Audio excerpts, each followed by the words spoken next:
जयंती के बारे में वही जानकारी दोहराता हूँ। स्वामी विवेकानंद जयंती। नरेंद्र कैसे बने स्वामी विवेकानंद, किसने कराया अमेरिका का टिकट, 10 रोचक बातें। स्वामी विवेकानंद जन्मदिन 2024 राष्ट्रीय युवा दिवस। भारत के महान आध्यात्मिक गुरु और सबसे बड़े यूथ आइकन स्वामी विवेकानंद की आज 12 जनवरी को जयंती है। स्वामी विवेकानंद को करोड़ों युवा अपना आदर्श मानते हैं, उनके जोशीले विचारों से प्रेरणा लेते हैं। यही वजह है कि 12 जनवरी उनके जन्मदिन को देश में राष्ट्रीय युवा दिवस के तौर पर मनाया जाता है। राष्ट्रीय युवा दिवस का मकसद स्वामी जी के संदेशों को फिर से जागृत करना और प्रोत्साहित करना है। आध्यात्मिक गुरु एवं पश्चिम देशों में योग, वेदांत और भारतीय दर्शन को पहुंचाने वाले स्वामी विवेकानंद की जयंती को भारत सरकार हर साल बड़े स्तर पर मनाती है। इस साल केंद्र सरकार का राष्ट्रीय युवा महोत्सव महाराष्ट्र के नासिक में मनाया जा रहा है। प्रधानमंत्री नरेंद्र मोदी इसका उद्घाटन करेंगे। वे राष्ट्र के युवाओं को संबोधित भी करेंगे। राष्ट्रीय युवा दिवस की इस बार theme it's all in the mind, जिसका हिंदी में अर्थ है सब कुछ आपके दिमाग में है। यहाँ पढ़ें स्वामी विवेकानंद के जीवन की 10 खास बातें।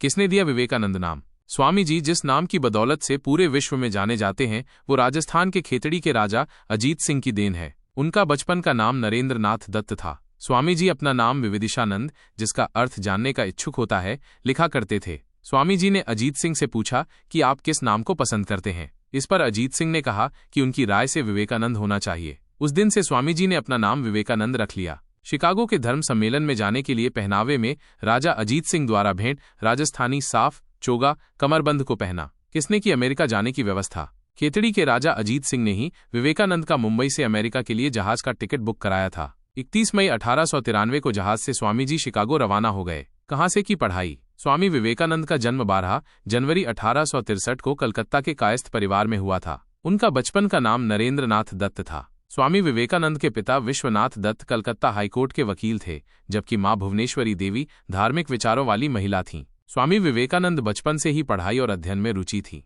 1871 में 8 साल की उम्र में स्कूल जाने के बाद 1879 में उन्होंने प्रेसिडेंसी कॉलेज की प्रवेश परीक्षा में प्रथम स्थान हासिल किया। 25 साल की उम्र में सन्यासी। स्वामी रामकृष्ण परमहंस के प्रेरित होकर सिर्फ 25 साल की युवावस्था में सब कुछ छोड़कर नरेंद्र नाथ दत्त सन्यासी बन गए थे। रामकृष्ण परमहंस से मुलाकात। विवेकानंद और रामकृष्ण परमहंस 1881 में कलकत्ता के दक्षिणेश्वर के काली मंदिर में पहली बार मिले। रामकृष्ण परमहंस से मिलने पर स्वामी विवेकानंद ने उनसे सवाल किया कि क्या आपने भगवान को देखा है? तब परमहंस ने जवाब दिया कि हाँ, मैंने देखा है। मैं भगवान को उतना ही साफ देख रहा हूँ जितना कि तुम्हें देख सकता हूँ। फर्क सिर्फ इतना है कि मैं उन्हें तुमसे ज्यादा गहराई से महसूस कर सकता हूँ। अमेरिका की धर्म सभा में दुनिया को हिला देने वाला भाषण। 1893 में शिकागो में हुए विश्व धर्म सम्मेलन में जब स्वामी विवेकानंद ने अपना भाषण अमेरिका के भाइयों और बहनों के संबोधन से शुरू किया तो पूरे 2 मिनट तक आर्ट इंस्टीट्यूट ऑफ शिकागो तालियों की आवाज से गूंजता रहा। उस दिन से भारत और भारतीय संस्कृति को दुनिया भर में पहचान मिली। स्वामी विवेकानंद ने 1 मई 1897 में कलकत्ता में रामकृष्ण मिशन और 9 दिसंबर 1898 को गंगा नदी के किनारे बेलूर में रामकृष्ण मठ की स्थापना की। स्वामी विवेकानंद ने शिकागो भाषण के पहले और बाद में भारतीय संस्कृति और अध्यात्म का विस्तार पूरी दुनिया में किया। स्वामी विवेकानंद को दमा और शुगर की बीमारी थी, जिसकी वजह से उन्होंने 39 साल की बेहद कम उम्र में ही दम तोड़ दिया। लेकिन उन्होंने साबित कर दिया था कि युवावस्था कितनी महत्वपूर्ण होती है और इसमें क्या क्या किया जा सकता है। स्वामी विवेकानंद का अंतिम संस्कार बेलूर में गंगा तट पर किया गया। इसी गंगा तट के दूसरी ओर उनके गुरु रामकृष्ण परमहंस का अंतिम संस्कार हुआ।